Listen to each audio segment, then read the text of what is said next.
Você deve acreditar na sua visão quando ninguém acredita, até que o mundo creia nela. Nosso convidado é autor internacional de best-sellers, escreveu mais de 20 livros, muitos com recordes de vendas globais. Foi classificado entre os 5 melhores especialistas em liderança do mundo e é o autor do best-seller O Clube das 5 da Manhã, Robin Sharma. Palavras são poderosas e funcionam como programas. Falamos de programação, um antídoto para limitação, escassez, medo. É começar a reprogramar usando termos de riqueza. Palavras são poderosas e plantam sementes no subconsciente que ditam nossos comportamentos. Vou me afastar do ruído para ouvir o sinal e vou criar algo tão belo, magistral e disruptivo que quando eu voltar e lançar, as pessoas perceberão a qualidade de longe e anseiam por isso. Qual é a coisa mais importante que você abandonou para progredir na vida? Você sempre faz as perguntas mais difíceis de todas, cara. Minha nossa. Fale sobre o acúmulo de hábitos dos super ricos. Pode nos guiar por esse processo que eles têm? A primeira coisa que diria é: bem-vindos de volta a The School of Greatness em português. Estou animado com nosso convidado. Temos hoje o inspirador Robin Sharma. Você vendeu mais de 25 milhões de cópias de seus livros. Impactou milhões com workshops, palestras, mentorias e coaching. E trabalhou com alguns dos maiores atletas, superestrelas, bilionários e artistas do mundo inteiro. Você tem uma série de livros incríveis, mas agora tem um grande lançamento que eu acredito que vai mudar muitas vidas. O livro se chama The Wealth Money Can't Buy: The 8 Hidden Habits to Live Your Richest Life. Estou empolgado, mas antes de iniciarmos, Robin, seja bem-vindo de volta. Não te vejo há anos, mas mantivemos contato por telefone, mensagens e correio de voz. Antes da primeira pergunta sobre diferença entre riqueza e riqueza autêntica, que discutirei em seguida, há algo que disse numa entrevista passada que realmente transformou como me sinto e sobre a vida. E não sei se você se lembra disso, mas na primeira vez que nos conhecemos, eu estava passando por um grande desafio na minha vida. Tinha acabado de passar por um término de relacionamento e estava lidando com comentários negativos e confusões online e pessoas tentando dizer coisas ruins sobre mim. Lembro-me de sentir muita incerteza emocional. E isso estava acontecendo talvez uma semana antes de você participar do programa. E eu estava meio que desabafando com você emocionalmente logo antes de começarmos. E você me disse uma frase que eu repeti muitas vezes desde 5, 6 anos atrás, que eu repito sempre quando alguém está passando por um desafio na vida. E o que você disse é que um dia ruim para o ego é um ótimo dia para a alma. E eu já repeti isso várias e várias vezes para as pessoas quando elas estão passando por um momento difícil ou quando eu estou passando por um tempo desafiador. Então, inicialmente quero reconhecer você, Robin, por estar no lugar certo na hora certa para mim quando eu estava enfrentando um desafio e por compartilhar sua sabedoria adquirida com suas experiências de vida quando você enfrentou desafios e simplesmente transmitiu ânimo para mim no momento certo. Pois isso realmente me deu uma perspectiva de que um dia ruim para o ego é, na verdade, um grande dia para a alma. Então, eu só queria começar por isso e agradecer e reconhecer sua sabedoria e experiência. E podemos voltar a isso. Mas eu quero começar com essa questão sobre riqueza, porque acredito que isso também se conecta à riqueza. Penso que muitas pessoas querem se sentir ricas, e elas pensam primeiro na riqueza financeira. Mas você fala sobre esses diferentes níveis de riqueza na vida. Eu quero chegar a alguns desses outros níveis daqui a pouco. Mas primeiro quero te perguntar sobre a diferença entre o que é riqueza autêntica versus riqueza normal. Se pudéssemos começar por aí. Claro. Bem, primeiro de tudo, estou realmente muito feliz por poder ajudar. E obrigado por ser tão generoso no que acabou de dizer. Então, vivemos num mundo fascinante, Luiz. Fomos hipnotizados e mesmerizados pela sociedade a acreditar que vencer é ter uma grande carteira de ações. Consiga o iate, o relógio, a fama, a fortuna e os aplausos. E um dia você vai acordar e se sentir fantástico. E qualquer um que tenha já conseguido essas coisas vai te dizer, e apenas para usar o provérbio Zen, onde quer que você vá, lá você está. Então, eu realmente acho que muitas almas boas caíram na armadilha de pensar que, se tivessem apenas a quantidade certa de dinheiro e alcançassem a riqueza material, tudo ficaria bem. Bom, por mais de 15 anos, e este é o ano 31 que eu estou na área de domínio pessoal e liderança. Mas por mais de 15 anos, trabalhei pessoalmente com muitos dos bilionários, celebridades do mundo, lendas do entretenimento e superestrelas do esporte. E posso dizer, baseado na minha experiência pessoal, que algumas dessas pessoas, se não muitas delas, são ricas em dinheiro, mas pobres de vida. Portanto, as riquezas que o dinheiro não compra são baseadas nas 8 formas de riqueza. O dinheiro é uma das formas de riqueza. Não vou sentar aqui e dizer que o dinheiro não é importante. Ele coloca comida na mesa da família, nos permite fazer coisas incríveis pelas pessoas que amamos, nos permite servir aos necessitados. Ele nos impede de ficar encurralados para fazer decisões que não queremos tomar. Mas há outras 7 formas de riqueza que, ao persegui-las, encontramos riqueza autêntica, riquezas reais versus fortuna financeira, onde nos tornamos bem-sucedidos no mundo, mas vazios de coração. E acho que, na era das redes sociais, existem tantas pessoas, quero dizer, somos tribais. Temos um instinto neurobiológico de seguir a multidão. Temos neurônios espelho. Então, fazemos o que a massa das pessoas está fazendo.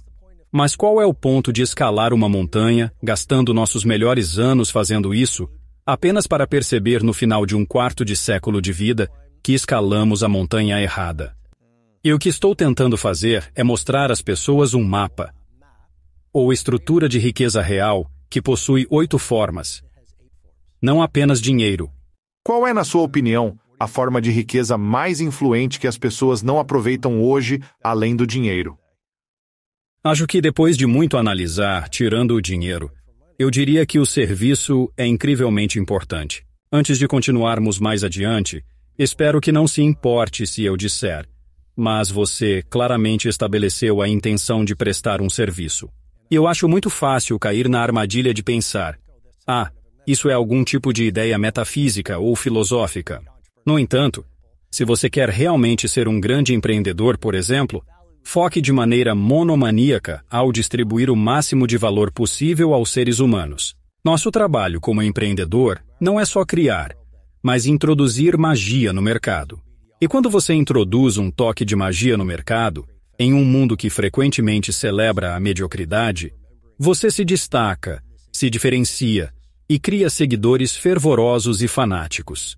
Mas o serviço é também lembrar que nesta era de multifacetadas e constantes crises, as pessoas necessitam ser vistas. Serviço é até mesmo ouvir atentamente alguém. Serviço é ver alguém precisando e ajudá-lo de alguma forma. Serviço é apenas ser o mais útil possível, sempre. Então eu acho que serviço é uma valiosa forma de riqueza. Mahatma Gandhi expressou isso lindamente. Ele disse, de maneira bela, que perder-se no serviço aos outros é encontrar-se a si mesmo. Então, no final das contas, todos nós estamos constantemente procurando nos encontrar a realização ou a felicidade. E é um paradoxo tão surpreendente, porém real. Mas quando conseguimos encontrar essa felicidade, encontramos essa riqueza abundante quando decidimos nos doar ao servir aos outros. É um paradoxo incrível. No livro, eu falo sobre uma conversa que tive em Barcelona. Não sei por que sempre faço amizade com porteiros de hotéis ou pessoal da portaria. E o nome dele era Alberto. Então estávamos conversando, e eu percebi que o Alberto talvez não tivesse percebido o quanto ele era um gigante. Era um belo dia em Barcelona e eu lhe disse, Alberto, se você animar 100 pessoas todos os dias sendo positivo e educado, e lhes der presentes de bondade e positividade, no final do ano são mais de 3.000 pessoas. No final de uma década, é 30.000 pessoas. No final de uma vida, são 300.000 pessoas. Eu disse, você pode ter um grande impacto. Então eu acho que serviço seria um. Eu acho que família é algo que perdemos. Acho que aventura é algo que perdemos. Ofício é uma forma de riqueza sobre a qual podemos falar. Perdemos alguns. Agora, você mencionou o serviço como uma das principais formas de riqueza. Qual você diria que é a porcentagem de pessoas na sociedade atual em geral que não praticam o serviço ao próximo? Parece uma sociedade egocêntrica, ou pelo menos é o que se vê nas redes sociais, como você mencionou às vezes. Mas qual você acha que é a porcentagem de pessoas que não praticam o serviço ao próximo e estão mais focadas em si mesmas no mundo de hoje? A maneira como eu responderia isso, Luiz, é que se estamos presos na escassez, então não vamos representar a generosidade. Você sabe disso tão bem. Você ensina isso nos seus livros e na sua metodologia. Mas a nossa relação primária conosco mesmo determina todas as demais relações. E é por isso que a primeira forma de riqueza, no que diz respeito à riqueza de dinheiro, é o crescimento. Desenvolver-se, construir um caráter forte, conhecer os seus elementos heróicos, acessar sua sabedoria, saber o quão forte você é, conhecer seus dons e talentos, saber o quanto você pode ser amoroso, é uma forma de riqueza. Quero dizer, intimidade com seu domínio é uma forma de riqueza. E a razão de eu ter feito isso, a primeira forma de riqueza, é que a relação consigo mesmo determina todas as outras relações. E então, se estamos presos na escassez, e infelizmente muitas pessoas estão, se você está preso na escassez, então você pode não ser útil, pode não estar prestando um serviço, pode não estar, digamos, construindo um aplicativo ou um negócio. Você pode não aplicar o que eu chamo de obsessão em proporcionar 10 vezes mais valor. Dê aos seus clientes 10 vezes o valor que eles têm todo o direito de esperar, para que eles procurem avidamente seus serviços. Se você olhar para a maioria dos negócios como posso entregar o menor valor pelo maior preço? Isso não é uma receita para uma base global de seguidores fanáticos. Se alguém se sente preso na escassez e quer ser mais generoso, mas não tem muito para oferecer, se sente endividado, estressado, sobrecarregado, esgotado, quais seriam as 3 primeiras ações para mudar de uma vida de escassez para abundância? Eu diria que MVP. Então você sabe, como atleta, em inglês isso significa o jogador mais valioso. MVP é também um acrônimo em inglês para meditação, visualização e pregação ou oração. E eu faço o meu melhor. Certamente não sou um guru. E tenho muito trabalho a fazer comigo mesmo. Mas percorri um longo caminho ao longo desses 25 anos trabalhando profundamente em mim. E hoje em dia passo de 4 às 4h45 em MVP, meditação, visualização e oração. E funciona. Uma insegurança que você quer superar, ou uma escassez que está te incomodando, você medita sobre ela. Você se visualiza sendo generoso e corajoso e mais forte, e irradiando bondade e força em um mundo de escuridão emergente. E então você ora. E eu acredito que cada oração é ouvida. É poderoso. Então essa seria uma ferramenta. Outra ferramenta é lembrar que dar presentes não significa que você precisa fazer algo material. Estávamos falando sobre o Japão. Acabei de aprender essa incrível filosofia japonesa chamada Intoku, que é dar presentes secretos. Secreto? Presente secreto. Sem saberem que deu. Bem, Luiz, eu acho que um presente dado com a expectativa de uma recompensa não é um presente. É uma troca. Se eu te dou um presente e penso, espero que eu receba algo de você, então não é um presente e de alguma forma você vai perceber isso. Então, no segundo em que você pediu por uma tática, a segunda tática seria dar presentes secretos que ninguém saiba. Uau! Isso não precisa ser algo material. Pode ser, estou hospedado em um hotel aqui, estou te visitando em Los Angeles. Pode ser simplesmente entender que uma pessoa da limpeza virá ao quarto depois que eu sair para ir à The School of Greatness. Deixe-me certificar de que o quarto está limpo. Deixe-me arrumar a cama. Deixe-me colocar as toalhas na banheira. Deixe-me arrumar o quarto e deixar uma boa gorjeta, porque a mãe, ou o pai, o filho ou a filha de alguém estará limpando este quarto. Isso é um presente. Eu acho que isso é um presente. Então nós podemos dar presentes dessa forma. O livro está cheio de filosofia e táticas, mas eu falo sobre o poder dos bilhetes de agradecimento. Isso não é caro, mas escrever um bilhete de agradecimento para seu mentor neste mundo digital, escrever um bilhete de agradecimento para alguém que você conheceu em um avião ou em um trem. Quero dizer, Luiz, escrevendo à mão, que é o que amo fazer quando estou na estrada. Adoro escrever uma carta para minha mãe e meu pai. Meu pai vai fazer 87 anos em junho. E apenas dizer a ele o quanto ele foi uma força na minha vida. Ou escrever uma carta para minha parceira, ou para meus filhos, ou, claro, minha mãe. Então, eu acho que há muitas coisas que podemos fazer para sermos generosos. E aí é uma prática. Quanto mais você pratica, mais automaticamente nos tornamos generosos. meditação, visualização, oração, presentear e fazê-lo secretamente. E enviar bilhetes de agradecimento, de preferência fisicamente. Acredito que essas são 3 práticas inspiradoras que as pessoas poderiam adotar. Se não tem 1 hora para o MVP diariamente, faça 5 minutos. Você pode presentear diariamente e escrever uma nota de agradecimento semanalmente. Não precisa consumir todo o seu tempo, mas adoro esse processo de pensar nos outros. Acho que é um grande passo para evoluir de um pensamento egoísta ou de escassez para uma mentalidade de abundância e sincronias na vida. Adoro esse processo e não acho que as pessoas reflitam suficientemente sobre isso. Não creio que consideram como podem ser generosas ao presentear e em seus reconhecimentos. Por exemplo, algo que amo fazer neste programa há 11 anos é homenagear o convidado presente, como comecei reconhecendo você. Acredito que falamos sobre o poder da intenção antes de começarmos. É como estabelecer uma intenção e reconhecer as pessoas. Você mencionou que as pessoas adoram ser vistas. E se podemos sair de si mesmo e pensar nos outros de alguma forma ou maneira, isso abre as portas para a abundância. Então, eu adoro essa estratégia e esses passos.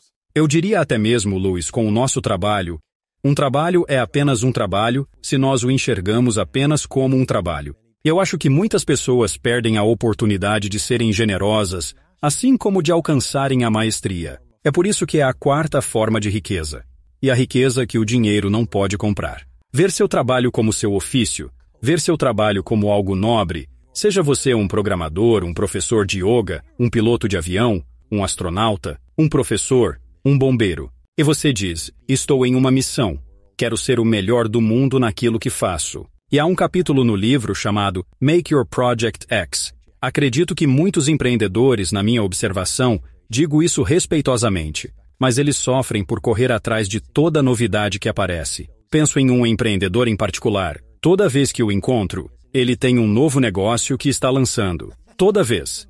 É a oportunidade única na vida que está consumindo-o. Isso vai ser o evento de liquidez dele. É a mais nova e melhor tecnologia. É a mais recente sei lá o quê.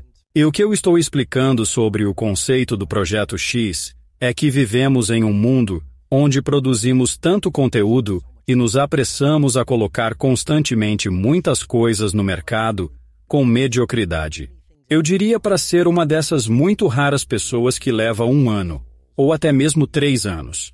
Luiz, eu falo sobre isso exemplificando no meu livro A Catedral em Milão, que levou impressionantes 600 anos para ser finalmente concluída e aperfeiçoada. Uau! Você está disposto? Estamos dispostos a passar 600 anos na nossa Taj Mahal, nossa Torre Eiffel, nossa Sonata ao Luar? E você me pegou neste tópico da generosidade. Eu acho que é tão poderoso. Passei 1 ano da minha vida neste livro. Eu posso falar sobre meu processo de escrita, se você estiver interessado. Eu sofri, mas foi um sofrimento bonito. Eu sofri através de tantas versões, tantas iterações, tantas resistências. Como esta frase não pode ser feita. Você não pode fazer isso ou aquilo.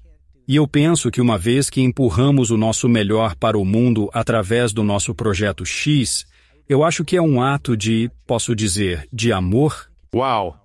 É certamente um ato de generosidade. E eu acho que este mundo precisa de mais encanto nele, mais magia. Você mencionou no livro esse conceito de desaparecer, como você acabou de dizer, em que é como se alguém passasse 1 ano, 2 anos, não estando em todos os lugares ao mesmo tempo, não publicando algo todos os dias, mas sim aprofundando na sua arte. Em um mundo, especialmente com as redes sociais, onde as pessoas sentem que precisam estar constantemente relevantes, que precisam publicar algo todos os dias para atrair atenção. Como alguém pode ter a confiança de desaparecer por 6 meses, 1 ano ou 2 anos para trabalhar em um projeto e não estar em nenhum outro lugar e saber que vai ter sucesso? E se eles voltarem 1 ano ou 2 depois e o mundo tiver mudado? As pessoas não se lembram mais de quem eles são. Eles não têm mais um público. Como lidam com essa insegurança, medo ou dúvida? Muito bem. Eu adoro essa pergunta. Eu diria algumas coisas. Se ainda não venderam 25 milhões de cópias de livros e estão começando, como podem navegar por isso? Bem, há algumas coisas que eu diria. Você pode estar inserido no mundo, ou você pode fazer o seu melhor trabalho. Não dá para fazer os dois. Pode repetir? Você pode estar por aí no mundo ou realizar seu melhor trabalho. O que significa?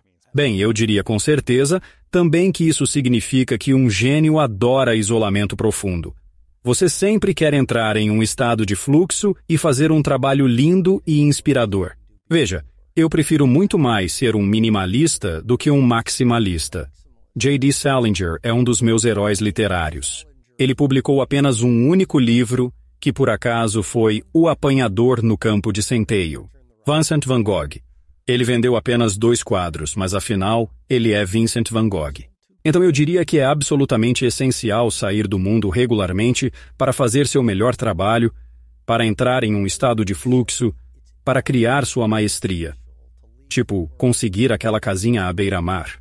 Quer dizer, Ian Fleming, o criador do James Bond, tinha o GoldenEye.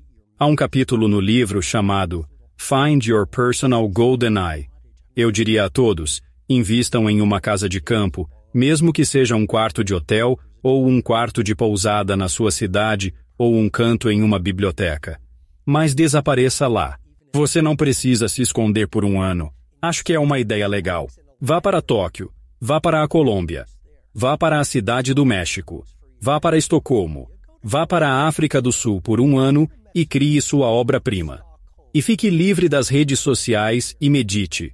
Ore, visualize, leia os clássicos, trabalhe em sua obra-prima, converse com os locais, encontre-se e então volte renascido. Acho que essa é uma ideia poderosa. E então, como você lida com isso? Bem, você pode montar uma equipe para cuidar das suas redes sociais, é claro. Você pode verificar uma vez por semana e desaparecer 6 dias por semana, claro. Ou você pode entrar de cabeça e ser um gangster. Vamos chamar isso de um fantasma durão. E simplesmente se perder por um ano. Vou me afastar do barulho para poder ouvir o sinal. E vou criar algo tão belo, tão magistral, tão disruptivo, tão especial, porque não estou distraído. Estou apenas escrevendo, ou fazendo o roteiro, ou construindo o negócio, e quando você voltar e lançá-lo, quero dizer, as pessoas percebem qualidade de longe, e estão desejando por magia.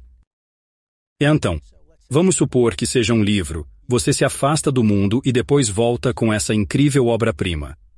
As pessoas, sem dúvida, vão apreciar. Adoro a ideia de sumir do mapa por um tempo. Certa vez, tive como convidado o pastor cristão Michael Todd, autor de best-sellers do New York Times e líder de uma grande congregação com forte presença nas redes sociais. Ele disse que, antes de se tornar pastor, quando começou, teve um mentor que era um pastor mais sábio que ele, ensinando-o a liderar uma congregação e a ser um bom marido e pai, e todas essas diferentes responsabilidades. E ele disse que todo ano deve-se tirar um mês de folga. Um mês em que você não está na igreja, não está trabalhando em um livro, não está criando algo, pois você vai dedicar-se de corpo e alma ao serviço toda semana. Tirar um mês para se recuperar, rejuvenescer, relaxar, refletir. E ele publicou um livro há alguns anos que, eu acho, ficou em primeiro lugar na lista dos mais vendidos do New York Times, ou entre os primeiros por, 6 semanas seguidas. E ele planejava seu mês de folga todos os anos com antecedência. Ok, então ele sabia que seria em julho ou algo assim, e essa foi a marca de 6 meses. Semanalmente estava na lista, promovendo, fazendo marketing e entrava nela toda semana. E então veio a hora de parar de promover porque seu mês de afastamento se aproximava na próxima semana. E quando ele veio, ele disse que a semana que parou de promover foi quando saiu da lista de mais vendidos do New York Times. E eu disse, não poderia forçar um pouco mais? Nesse mês do afastamento, não poderia estendê-lo para aproveitar o embalo? Ele respondeu que sim, mas isso poderia levá-lo ao esgotamento e burnout. Além disso, eu programei isso com antecedência especificamente porque sei que coisas maiores estão por vir do outro lado, e estou bem se não estiver na lista aquela semana ou aquele mês. E ele disse que a razão deste livro ter sido um grande sucesso foi porque teve a ideia há 2 anos atrás, naquele mês de folga. Foi quando essa ideia surgiu. E ele disse, eu sou sagrado com esse tempo fora. Perguntei, mesmo que coisas incríveis estejam acontecendo? E ele confirmou durante esse tempo fora. E acho que é preciso muita força ou poder para dizer não na sua temporada de afastamento, quando você está se recuperando, refletindo, trabalhando na sua obra-prima, ou apenas permitindo que as ideias, o sinal, como você mencionou, venham até você. Então eu só pensei, isso é interessante. E gosto que você tenha isso no livro. Como alguém pode começar a sumir quando tem muita coisa acontecendo, ou talvez esteja vivendo com escassez, ou eles estão mês a mês agora e eles não têm os recursos para ficar por um ano em outro país. Como eles podem começar a pensar em uma temporada de afastamento da vida deles? Bem, antes de tudo, eu realmente acho que essa é a chave. É fundamental ver o trabalho e a vida como uma série contínua de temporadas, quase como um atleta. Você tem sua temporada ativa e sua temporada de descanso. Mas eu acho que essa é a verdadeira força do modelo das 8 formas de riqueza que o livro aborda. Estávamos falando sobre trabalho e obra-prima. Mas isso é apenas uma das 8 formas de riqueza. A terceira forma de riqueza valiosa é a família. É exatamente por isso que não me interesso na cultura de trabalhar e se esforçar incessantemente. Eu falo muito sinceramente sobre isso no livro. Sabe, uma vez me pediram para orientar um multibilionário. Minha equipe e eu pensamos sobre isso por algumas semanas. Eventualmente decidimos que eu faria isso. Apareci na grande casa dele, nunca vi nada igual.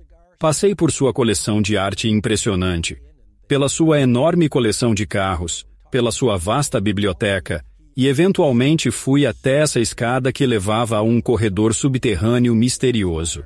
Eu podia sentir o forte cheiro do fumo de charuto a quilômetros de distância. Quando entrei no local, lá estava ele, o ícone.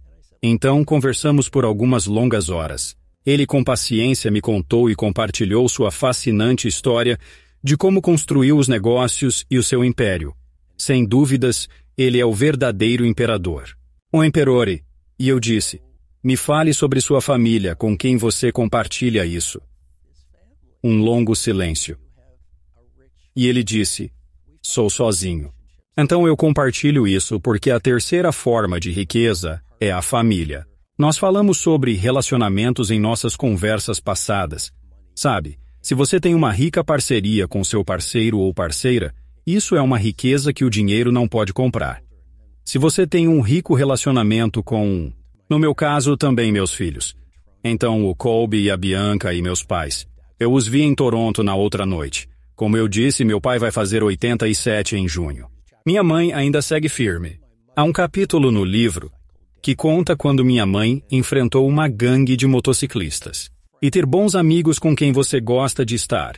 Quer dizer, isso é uma forma de riqueza que o dinheiro não pode comprar. Então sim, produza obras-primas e sim, faça um ótimo trabalho. Mas também lembre-se das outras formas de riqueza, porque qual é o sentido de ter muito dinheiro e acabar sozinho? Cito Bob Marley e ele disse, possessões são riqueza. Eu não tenho esse tipo de riqueza. Minha riqueza é a vida. Família, eu acredito, é algo que muitas pessoas deixam passar. Penso que muitos pregam família em primeiro lugar, mas onde colocam seu tempo e atenção não é na prioridade que deveria ser a família. Pelo menos para certas pessoas. Você mencionou no livro sobre escolher seu parceiro com sabedoria, e eu acho que você até tem a regra das 10.000 refeições. Pode explicar o que é a regra das 10.000 refeições na escolha de um parceiro íntimo para a vida? Então eu estava lendo o Financial Times e li sobre a sessão que eles produzem toda semana, chamada Almoço com Fulano. E eles entrevistaram a Yesha Vardag, acho que é esse o nome. E ela é uma das principais advogadas de divórcio do Reino Unido. Ela trabalha com futebolistas, estrelas de cinema, com magnatas, músicos. E então, durante sua vida, ela viu muitas situações infelizes e separações dolorosas. Então, um dia perguntaram a ela, sabe, como você explicaria, em suas próprias palavras, o que você diria que faz um ótimo relacionamento se destacar dos demais? Sua primeira resposta foi simplesmente quartos separados. E sua segunda resposta, surpreendentemente, foram 10.000 jantares. E quando perguntaram, bem, o que você quer realmente dizer com 10.000 jantares? Ela respondeu, bem, a beleza vai desvanecer com o tempo. O desejo pode eventualmente diminuir. Mas se você consegue se ver tendo 10 mil jantares com essa pessoa, segure-os firme, porque o grande amor é verdadeiramente difícil de encontrar. Eu apenas penso, quer dizer, sei que você tem alguém super especial e estou feliz por você. Obrigado. E você realmente merece isso. E eu vi seu podcast crescer rapidamente ao longo destes anos, seus livros e a influência que você possui. Não poderia ter acontecido com uma pessoa melhor? Obrigado. É a pessoa certa. Obrigado. E sou abençoado por ter uma incrível parceira de vida ao meu lado. E acredito mesmo que, muitas vezes, é fácil, como criador de conteúdo ou empreendedor, ficar preso na correria. E não estou dizendo que a ambição não é importante. De fato, ela é um combustível. Todos queremos vencer. Todos queremos fazer coisas verdadeiramente lindas. Acho que é espiritual e significativo materializar seus talentos em empenho intenso para servir o máximo de pessoas possível. Isso é absolutamente incrível. Dito isto, quando a nossa vida familiar é estável, quando o nosso lar é pacífico, quando temos alguém para compartilhar nossas vitórias e talvez nossas derrotas, somos muito melhores no nosso trabalho. Então essa sólida fundação familiar, essa terceira forma de riqueza, é incrivelmente importante. E conforme fico mais velho, estou começando a acumular alguns anos. Sabe, minha esposa Ail tem uma avó, e nós a chamamos de Nona, e ela fará 96 anos este mês. Quando ela fez 90 anos, fizemos uma grande festa para ela. E eu disse, Nona, o que é mais importante? Me diga. Acho que se você pode sentar ao lado de um idoso em um avião, ou em um trem, ou ter conversas com idosos, essas são as pessoas com quem você quer conversar muito tempo. E eu disse, qual é a coisa mais importante? E ela disse, a família. Nossa! Essas outras formas de família, bem-estar e crescimento, às vezes deixamos passar. Estou crescendo, aprendendo, lendo, ouvindo podcasts, praticando reiki, escrevendo em diários e evoluindo diariamente, pouco a pouco. Às vezes, não percebemos sendo ricos, mas é isso o que é a verdadeira riqueza. Isso é lindo. Sabe, esses hábitos são coisas que todos nós podemos começar a implementar para nos sentirmos mais ricos em nossa vida. Mas eu sinto que as pessoas se prendem a um dos hábitos que é o aspecto financeiro. Por que você acha que as pessoas se prendem apenas a esse aspecto e pensam, bem, eu tenho que resolver isso primeiro, aí eu posso começar a ter a família, depois posso começar a entrar em forma, então posso crescer e trabalhar no meu ofício e viajar, ter essas aventuras. Uma vez que eu tenha segurança financeira só então, o resto, aí eu posso começar a fazer algumas dessas coisas. Qual você acha que é a maior armadilha de buscar primeiro o sucesso material? Bem, eu acho que o motivo principal pelo qual fazemos isso é porque fomos hipnotizados profundamente pela sociedade, desde muito jovens. Tem um acrônimo na minha metodologia chamado PENAM, que representa as 5 forças fundamentais que nos programam na maneira de ver o mundo. PENAM, P de paz. Quando somos pequenos, temos pistas sociais, e muitos de nós temos pais que dizem, você é bem-sucedido, olhe aquela pessoa.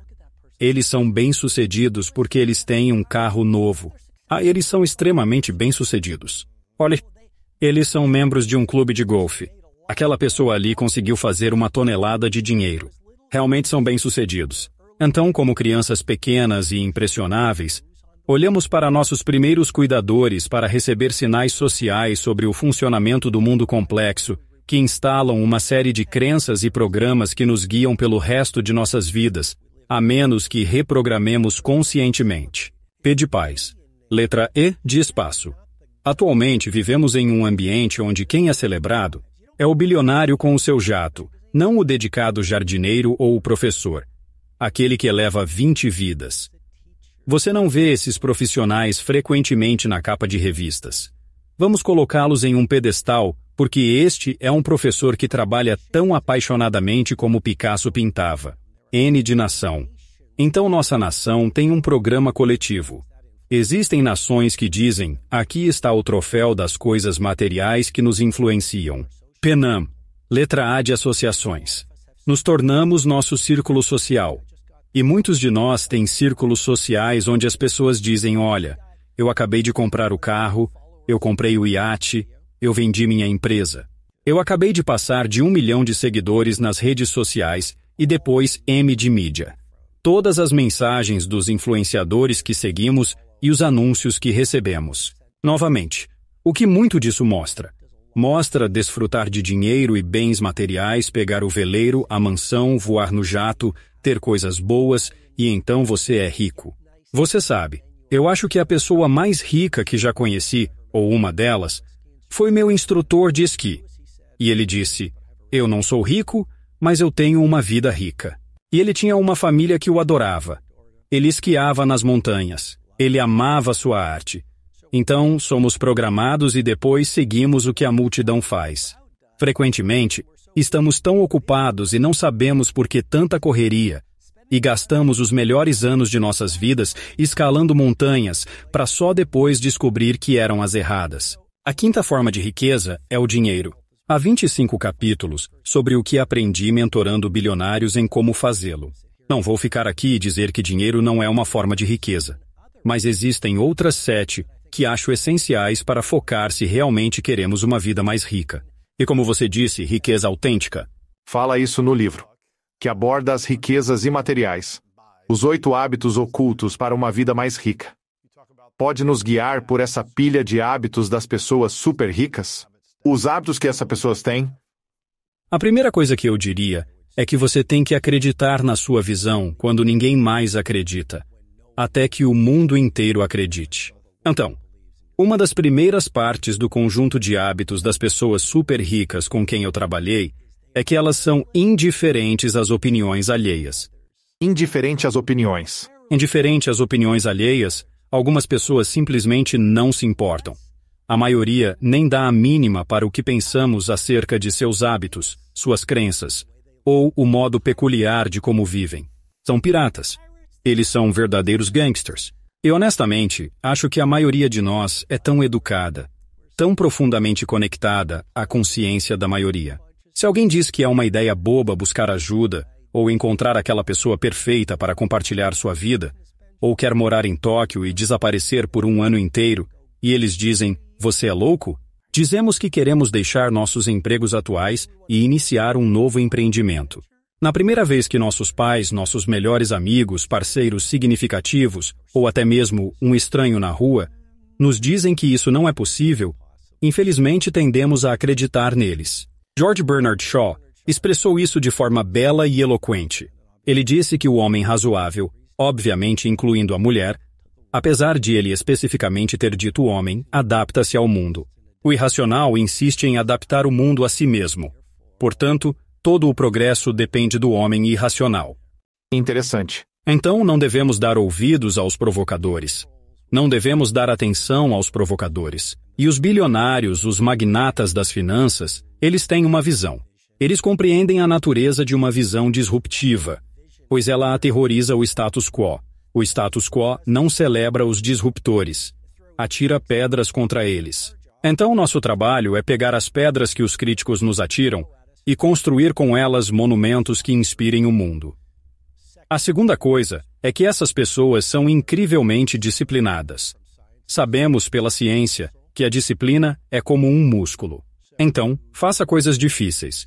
Tome banhos frios, entre para o clube das 5 da manhã. O projeto que mais te assusta é aquele que você precisa fazer. A conversa que você mais está resistindo é a que precisa ter. E eu realmente iria me arriscar por você e dizer que o difícil é fácil, e o fácil é difícil. Então acho que, se você quer construir uma fortuna financeira, isso vem do fazer consistentemente coisas difíceis, mas te dá uma vida mais fácil. Sim. E você tenta fazer coisas fáceis, preferindo conviver com pessoas fáceis, se mantendo em hábitos fáceis, lendo livros fáceis, participando de conversas fáceis e projetos de trabalho fáceis, você definitivamente terá uma vida difícil. Então, a segunda coisa realmente importante é ter uma forte e imutável força de vontade. Em terceiro lugar, e você já deve ter ouvido isso milhões de vezes, mas eu sempre me remeto ao provérbio japonês: cair 7 vezes, levantar-se 8. Eles são como aquele boxeador que cai e você diz: fique no chão. Por favor, fique. Não se levante, por favor. Mas eles são persistentes, eles se levantam novamente. De fato, eu estou lendo a autobiografia do Nobu agora, e não sei se você conhece a interessante história dele, mas ele era um aprendiz japonês de sushiman que veio de origens muito humildes. Foi para a Argentina. Seu restaurante infelizmente faliu. Voltou para o Japão. Foi para o Alasca em busca de outra oportunidade. Seu novo restaurante pegou fogo. Este é Nobu. Pensou em suicidar-se, acho que pela honra japonesa. Pela vergonha. A vergonha, né? A vergonha. As pessoas dizendo que ele está fracassando. Então pensou sobre isso.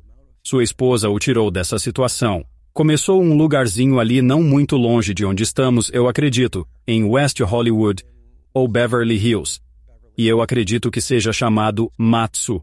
Você provavelmente conhece. Sim.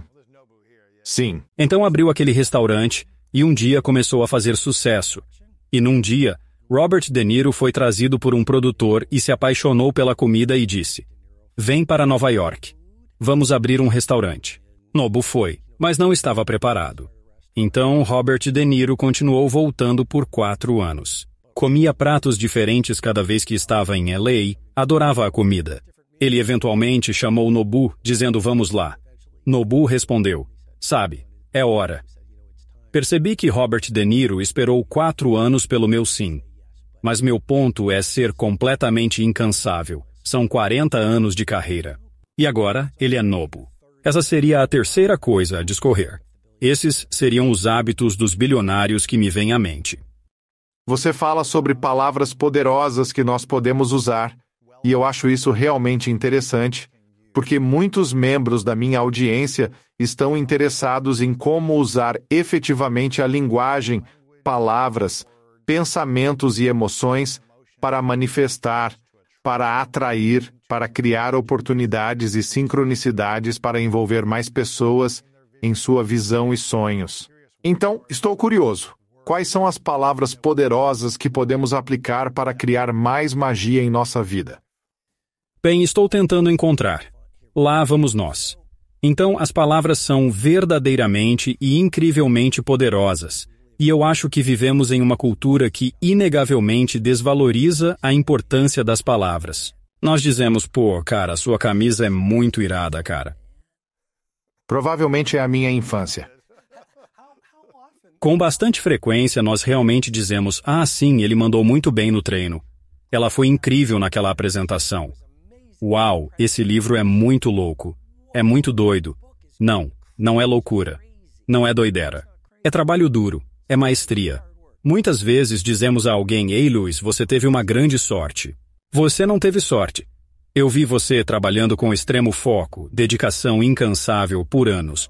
Então nós somos sempre muito informais. Dizemos: "Isso é muito péssimo." "Oh, eu realmente odeio isso." "Oh, muitas pessoas até dizem que é impossível." Em algumas culturas que eu viajo, eles dizem: "Sim, eu gostaria realmente de fazer isso, mas é impossível. Tudo parece ser impossível." É totalmente irracional. As palavras são incrivelmente poderosas. Palavras são essencialmente programas. Você falou sobre programação. Um dos antídotos para limitação, escassez, medo, egoísmo, insegurança é você começar a reprogramar a sua mente usando palavras de poder. Então o capítulo tem algumas das palavras que eu anotei para você começar a adicionar ao seu vocabulário. Em que página? A página é 228, então é sensacional. Excelência, gratidão, heróico, crescimento, generoso, força de vontade, amor, gênio, belo, consistência, bravo, poderoso, corajoso.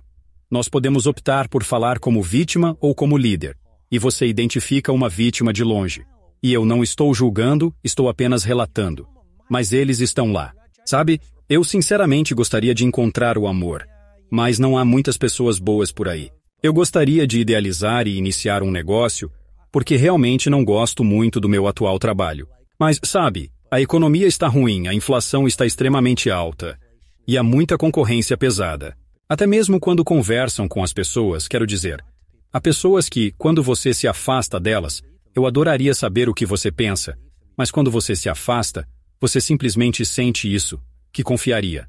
E então, Há pessoas que são muito conscientes sobre suas palavras e usam palavras que elevam as pessoas. Usam palavras que encorajam as pessoas. Se você olhar para os maiores entre os grandes, os Nelson Mandelas, as Madre Teresas, os Martin Luther King Jr., essas pessoas libertaram países e iniciaram movimentos através de suas palavras. Através de suas palavras. As palavras têm um impacto poderoso, ou de uma forma escassa ou abundante, pelo que parece. Sim, eu concordo plenamente. E eu realmente acho que para dizer o óbvio, a comunicação é muito poderosa, você pode transformar profundamente alguém em uma simples conversa, através da comunicação, da escrita, da narração de histórias. Eu sinceramente acho que é muito poderoso também. Palavras têm um poder incrível. Então esse capítulo está enquadrado na quinta forma de riqueza, que é o dinheiro. E uma vez que começamos a utilizar as palavras ricas no nosso texto, na nossa fala, nos nossos argumentos de venda, em nossas conversas cotidianas, então começamos a redefinir nossa identidade pessoal. E sem dúvida, nossa renda e o impacto que causamos sempre refletem nossa identidade pessoal. Melhor eu dizer isso novamente, porque acho que é um conceito extremamente importante. Nossa renda e impacto sempre refletem nossa identidade pessoal. O que constitui nossa identidade pessoal? Bem, as 5 forças de Penham, nossa programação parental, nosso ecossistema ou ambiente, a nação em que vivemos, nossas associações. É por isso que a sexta forma de riqueza é a comunidade. Nossas associações. Se você está com pessoas dramáticas, criadores de crise, sugadores de energia, ladrões de sonhos, você não vai ser uma pessoa que enxerga possibilidades. Você quer viver, estar com pessoas cujas vidas você queira viver. Se quer ser um atleta excepcional, esteja entre os melhores atletas. Como seu círculo social é tão poderoso. E se você é a pessoa mais inteligente, a mais rápida do seu bairro, mude-se para um novo bairro. Então, o que compõe nossa identidade pessoal? As 5 forças de Penham que mencionei. O que compõe nossa identidade pessoal são os livros que lemos. O que compõe nossa identidade pessoal são os comportamentos. Se fazemos coisas difíceis, se somos alguém que se move em direção às coisas que nos assustam, se procuramos por toda oportunidade de ser suficientemente úteis, de oferecer serviço e tornar o mundo um lugar mais iluminado, se somos autênticos e vivemos nossos valores, todas essas coisas moldam nossa identidade pessoal e nos permitem reconfigurar a nós mesmos se não somos as pessoas que queremos ser. E estou pensando em alguém que pode estar assistindo ou ouvindo dizendo do que o Robin está falando. Essas palavras de riqueza. Parece que, vamos lá, é sobre tomar atitude, é sobre agir. É assim que você fica rico. Só dizer palavras não vai me tornar rico ou ter uma vida melhor. Mas estou te ouvindo dizer que palavras ajudam a construir sua identidade. E são ou falas de vítima ou discursos de líder. E nossa renda e nosso impacto são feitos de nossa autoidentidade que você mencionou, e as palavras que usamos parece que afetam nossa autoidentidade também. Sem dúvida alguma, eu diria que sim.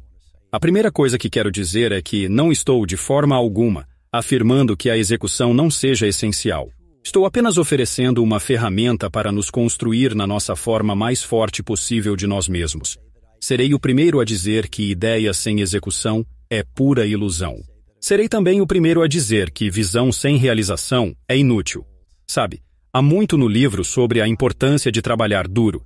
Acho sinceramente que descansar não é apenas um luxo, é uma necessidade vital. Falei muito sobre recuperação em meu trabalho, os ciclos gêmeos de desempenho de elite. Eu falei sobre isso detalhadamente no The 5 AM Club. O sono é de fato uma arma secreta, sem nenhuma dúvida. Dito isso, acho que quase todo o trabalho árduo está com má reputação atualmente. E eu não conheço nenhum titã bem-sucedido no mundo dos negócios, atletismo ou vida que não dedique tempo suficiente. Não se alcança a maestria sem trabalho duro. Você não pode alcançar a maestria sem trabalho duro. E se me permite, sei que você conheceu o Kobe em uma das minhas histórias favoritas sobre ele. Ele disse, sobre o ponto do trabalho duro, porque nós o vimos em ação e vimos, nossa, que mestre. E essa é a sedução. Nós os vemos no auge da glória deles, e pensamos que eles nasceram assim, mas não vemos a história por trás. E ele disse, Sabe, quando eu entrei na NBA, percebi que muitas pessoas entraram na NBA. Eles não queriam ser os melhores do mundo. Apenas entraram na NBA e pensaram, estou aqui. E eles começaram a festejar e se divertir. E ele disse, percebi que se eu levantasse às 4 da manhã, treino às 5, voltei, tomei café, passei tempo com a família, fiz outro treino pela manhã, um à tarde, retornei para casa, jantei, mais um treino à noite. Comparado às pessoas que faziam 1 ou 2 treinos, ele disse que depois de 4 a 5 anos, eu teria uma vantagem tão grande que ninguém jamais poderia me alcançar. Então o trabalho árduo é importante, mas sobre o ponto de riqueza das palavras, é apenas uma ferramenta para ter cuidado com suas palavras, porque as palavras são muito poderosas e elas plantam sementes no subconsciente que determinam nossos comportamentos. E eu acho que as palavras têm uma vibração energética. E como você disse antes, você pode sentir como é estar perto de alguém que usa palavras que o fazem parecer uma vítima. Isso meio que baixa a energia, diminui a vibração. Não te faz sentir elevado em comparação com alguém que tem palavras mais empoderadoras, palavras de liderança que você fala sobre, que empoderam o momento, que assumem responsabilidade pelo momento ou pelas suas vidas e encontram soluções, ao invés de achar um motivo pelo qual, quero dizer, alguém para culpar pelos seus desafios, seus problemas e que assume responsabilidade. Você se sente empoderado, inspirado, elevado. Você sente tipo, vamos enfrentar isso. Vamos atrás disso. Então, eu acho que as palavras realmente importam demais, e nós definitivamente devemos ser intencionais sobre as palavras que usamos. Falando sobre palavras e comunicação, você mencionou como muitos dos grandes líderes e os que pensamos ou falamos, que há muito se foram, lideravam com seu estilo de comunicação de uma forma empoderadora. Sabe, quando penso nisso, penso nessa ideia de engajamento, a habilidade de engajar as pessoas em uma visão maior do que você mesmo. Qual a sua opinião sobre engajamento? Ou o segredo para engajar uma pessoa ou milhões em uma causa, uma missão, uma visão maior do que você, que parece loucura ou fora do comum? Como engajamos as pessoas no nosso sonho? Gostei. Primeiramente, eu diria, sonhe grande, comece pequeno, mas definitivamente comece agora. Em segundo lugar, eu perguntaria, como você constrói um movimento global? Uma resposta seria, uma conversa de cada vez. Então, literalmente, um aperto de mão de cada vez. Uma conversa de cada vez. Se você está tentando construir um movimento online, cada DM realmente importa. Deixe um recado, uma pequena nota de voz, se possível, e nunca esqueça quem coloca comida na mesa da família. Então, construa um relacionamento de cada vez. Um agradecimento de cada vez é exatamente como acredito que se constrói um movimento global. E de fato, eu firmemente acredito que à medida que seu movimento cresce, é vital que você olhe atentamente para o seu movimento. Muitas pessoas que te seguem e confiam em você e te respeitam têm seus próprios movimentos, seja um movimento massivo ou um micromovimento. E eu simplesmente diria que quando você está no auge do sucesso, você está mais vulnerável. Acho que essa é uma das maiores armadilhas. De novo. Quando está no auge, está mais vulnerável. Por quê? Nada se parece mais com um fracasso do que um sucesso. Quando você está ganhando, está mais próximo de perder. Uau! E o que eu quero dizer com isso é que existe uma sedução humana quando começamos a ter sucesso de acreditar na própria propaganda. E é por isso que qualquer um que está ganhando impulso em relação às suas ambições está em uma posição muito perigosa. E existe uma metodologia que ensino, chamada de paranoia alegre. O que é isso? Então, Andy Grove, o cofundador da Intel, afirmou categoricamente que só os paranoicos sobrevivem. Agora, é evidente que ninguém está sugerindo que devemos ser paranoicos. Isso seria insalubre, obviamente. Mas é uma paranoia alegre, você entende o conceito? É apenas uma metáfora para nos lembrar. Seja feliz, saudável, alegre, decente, tenha bom caráter, seja amoroso, seja excelente. Mas fique constantemente atento ao fato de que você pode ser facilmente tirado do seu pedestal por alguém programando no porão de sua casa. que cria um novo negócio de tecnologia, por exemplo, e te tira do jogo. Então tem um modelo chamado proporcionalidade entre maestria e humildade. E não sei se faz sentido, mas se pudesse imaginar. Queria desenhá-lo. Imagine que este é o eixo. Sim. Imagine que este é o eixo da maestria bem aqui, Lewis. E este aqui é o eixo da humildade. Então, à medida que sua maestria cresce, e isso influencia tudo, desde o movimento, qualidade do seu trabalho, sucesso no mundo, renda, impacto, todas essas moedas. Então, à medida que sua maestria continuamente cresce, seja uma dessas pessoas de um nível raro. Conforme sua humildade aumenta, torne-se mais e mais humilde. Estranho, não é? É por isso que é essa a proporcionalidade estabelecida entre maestria e humildade.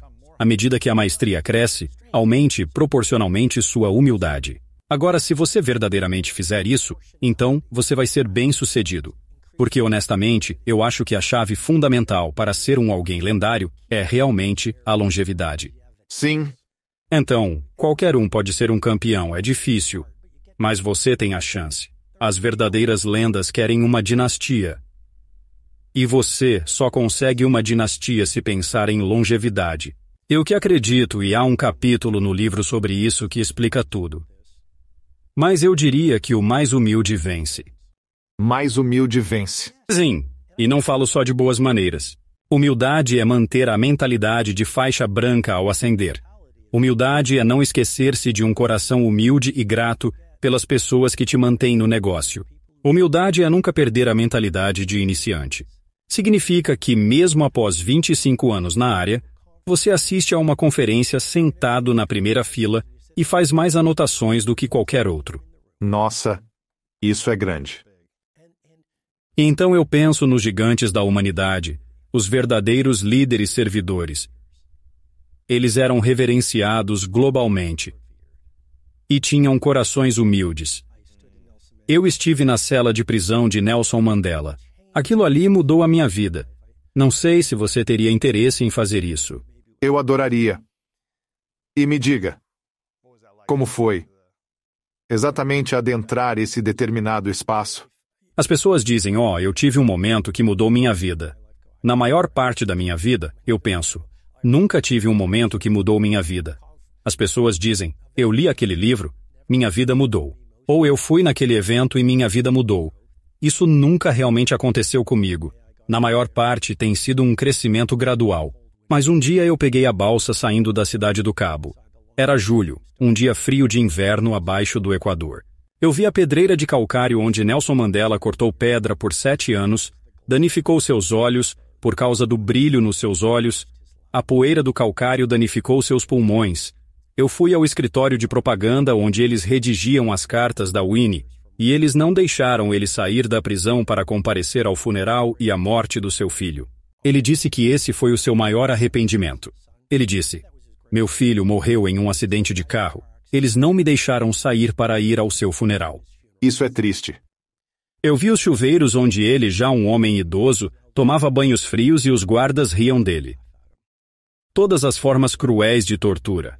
Eu vi o pequeno pátio onde, com carinho, ele cuidava da sua planta de tomate, mas secretamente escondia em algum lugar a sua preciosa autobiografia, Longo Caminho para a Liberdade. Depois, fui guiado até, eu acredito, um segundo quarto.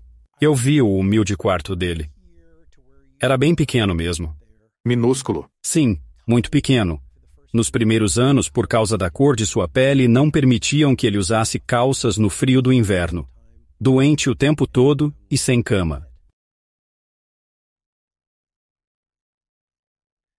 E ainda assim, quando ele foi libertado da prisão, após longos 27 anos, 18 deles passados na Ilha Robben, ele convidou o seu carcereiro para a sua posse. Ele também convidou o promotor que pediu a pena de morte para jantar e disse, sabe, eu fiz isso porque caso contrário eu ainda estaria na prisão. Então, existem essas pessoas inspiradoras sobre as quais estávamos falando a respeito de humildade. Sabe, eu vou muito à África do Sul. É um país que amo. Você ia adorar, você precisa conhecer. Você ia amar. Eu perguntei ao guia que me levou para passear naquele dia como ele era, e ele disse, eu estive na prisão com ele por 7 anos. Então como ele era? E a primeira coisa que ele disse... Companheiro de cela? Então, ele era um prisioneiro político. E esteve ali servindo com Nelson Mandela. Ele serviu com Nelson Mandela. E a primeira coisa que ele disse, e eu nunca vou esquecer, ele me disse, aquele homem ali era um servidor humilde. Então, se pudéssemos apenas agora, nesse momento, seja para empreendedores, atletas ou seja lá o que for, a humildade ainda é incrivelmente importante. Como podemos ter confiança e ainda assim servir humildemente? Como lideramos com confiança e nos arriscamos? E não ofuscar nossa luz na busca de nosso ofício e criação e comunicação e execução e viver com equilíbrio e poder e paixão, mas também servir humildemente. Como podemos conciliar ambos em 2 mãos? É difícil conseguir confiança. Para muitas pessoas, a confiança não é fácil. É difícil. Eu não sei.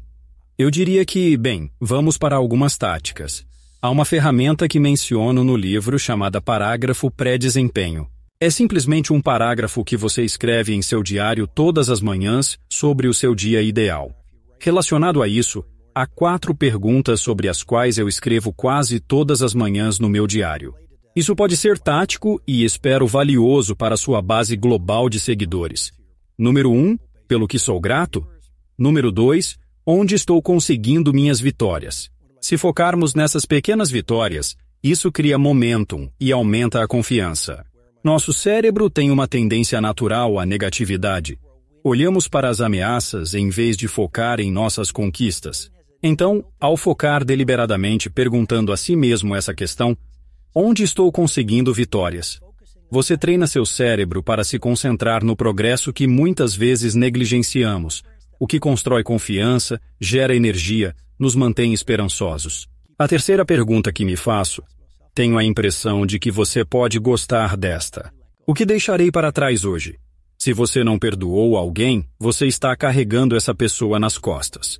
Consome muita energia, afeta sua criatividade, produtividade, prosperidade e desempenho. Então, o que deixarei para trás hoje?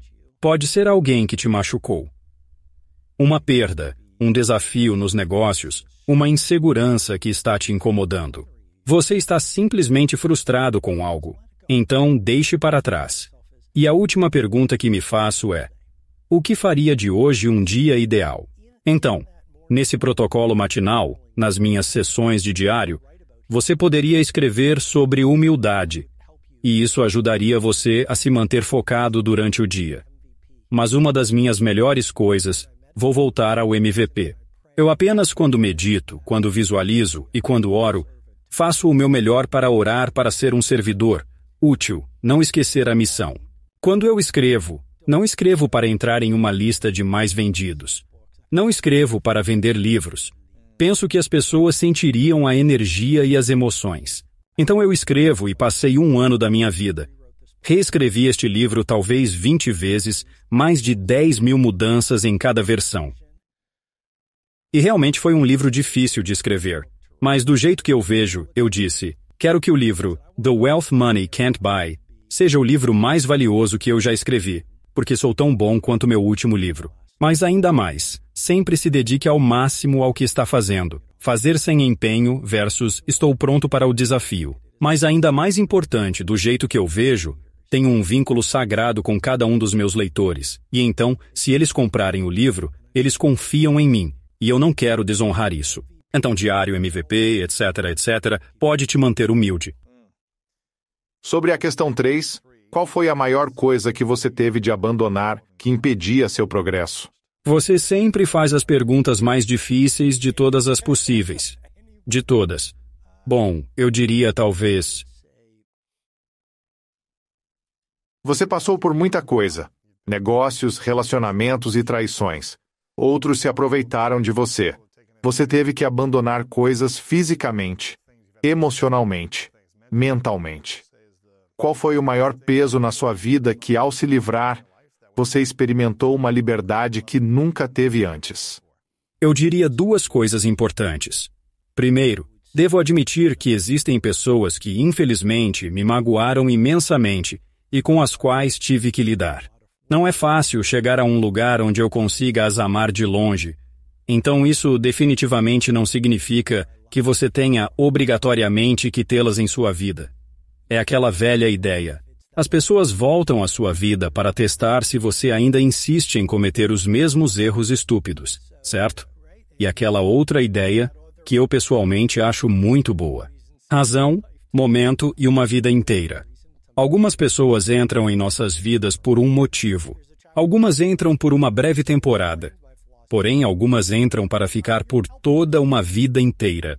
Há um capítulo particularmente impactante no livro The Wealth Money Can't Buy, que explica minha filosofia sobre isso. Diz que quem te fere, na verdade, te ajuda.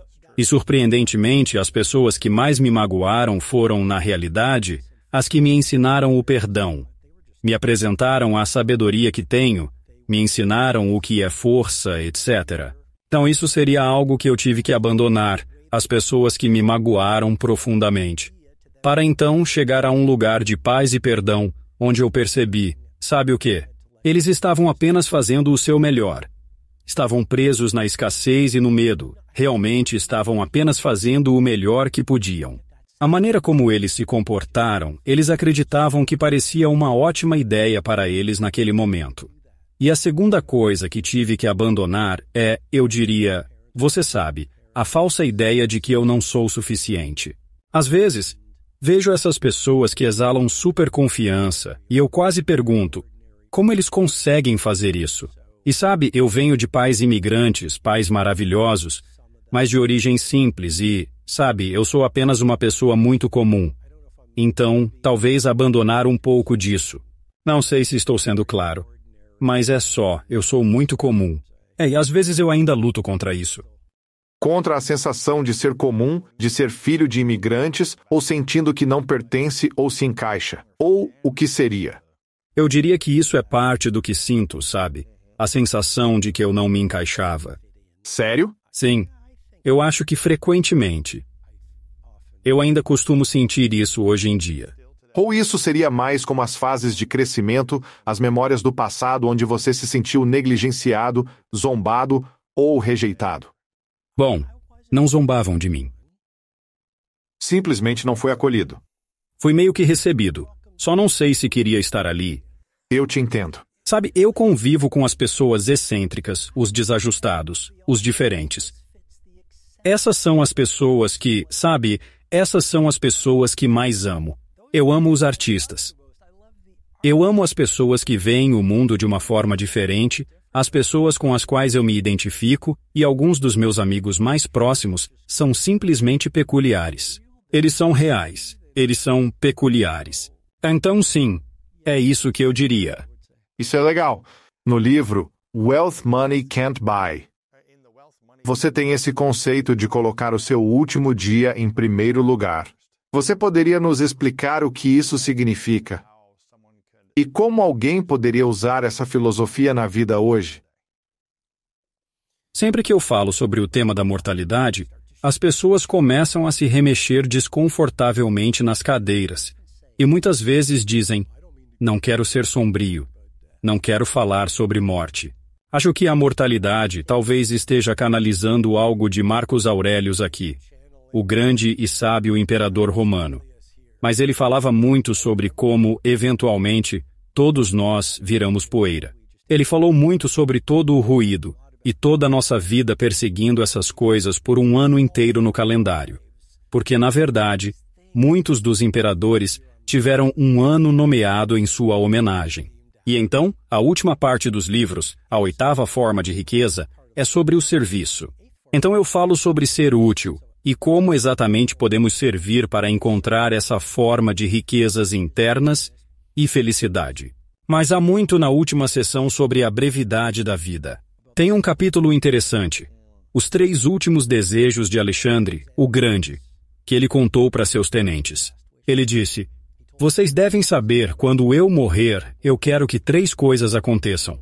O número 1, Eu desejo que os melhores médicos do mundo caminhem atrás do meu caixão na procissão fúnebre. Número 2. Eu quero que minhas esmeraldas, diamantes, ouro e dinheiro sejam espalhados pelo caminho até o cemitério. E número 3. Eu quero que minhas mãos fiquem abertas para que todo o mundo possa ver. E de forma muito ousada, disse: Alexandre, por que deseja isso? Ele disse: primeiro, eu quero que as pessoas vejam que toda a grande medicina moderna que eu recebi, eu amo tudo isso verdadeiramente. Mas a minha intenção, ele disse, eu quero que o mundo inteiro veja que nem mesmo os melhores médicos do mundo não podem ajudar alguém a enganar a inevitabilidade da morte. Uau! Em segundo lugar, ele disse que quer que as pessoas vejam que o dinheiro feito no mundo permaneça no mundo. E em terceiro lugar, quero que todo mundo testemunhe minhas mãos abertas, para perceber que nascemos sem nada e morremos de mãos vazias. E novamente, isso é uma questão de perspectiva. É perspectiva. Imagine, em nosso MVP, em nossas anotações matinais enquanto o resto do mundo está dormindo, nós estamos pensando nessas coisas.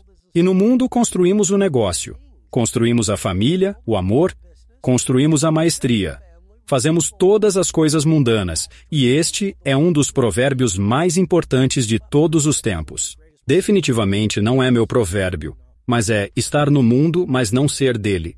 É quando você joga com os mestres. Você está no mundo, fazendo coisas incríveis, encontrando riqueza material, mas você encontrou as riquezas que o dinheiro não pode comprar, porque você está no mundo, mas não é dele. Então, por que digo para colocar seu último dia em primeiro lugar? Porque a intimidade com a mortalidade é uma fonte incrível de foco. Tipo, eu espero viver mais 30 anos. Há um conceito que falo chamado de break time, 0,9 de segundo. Meu Deus, como chamo mesmo? Lembrei, é a filosofia de 25 verões. Se tiver sorte, tenho 25 verões restantes no planeta. Isso é louco de pensar. É um excelente exercício de reflexão. 25 natais mais 25 aniversários. E quanto mais você se conecta com a brevidade da vida, e lembra, vou virar pó. Todos nós vamos virar pó. Ninguém vai se lembrar de mim. Tipo, eu costumava falar sobre legado nos meus livros há 15 anos. Agora não acredito em legado. Quem se importa com legado? Isso é tudo sobre ego. Você não estará aqui para aproveitar. Isso. Ou ser apenas cinzas em cima do manto da lareira, ao lado dos troféus de times juvenis de alguém. Nossa! Quem se importa? Minha família. Minha família sentirá minha falta, e talvez alguns leitores pensarão em mim. Mas e daí? Olhe para todos esses reis e rainhas. Nós nos sentimos tristes por eles durante um mês, mas não pensamos neles mais. Então, o que devemos considerar em termos de legado? Isso é uma distração. Ou o que exatamente é o legado para você hoje? Exatamente. Ao pensar no legado e como futuras gerações saberão que estivemos aqui, nosso foco, nossos corações, atenção, trabalho e vidas estão direcionados a construir cada dia de forma bela. O interessante é que nossos dias são nossa vida em miniatura. Vivendo cada dia, moldamos uma vida inteira. Então esqueça o legado. Faça hoje coisas incríveis ou boas. E o paradoxo é que, ao final, você inevitavelmente deixará um legado marcante. É interessante. Completei 41 anos recentemente, e logo em seguida, refleti e meditei sobre a morte, talvez por 10 ou 15 anos em algum aspecto. Mas isso me atingiu mais depois dos 41. Simplesmente me atingiu.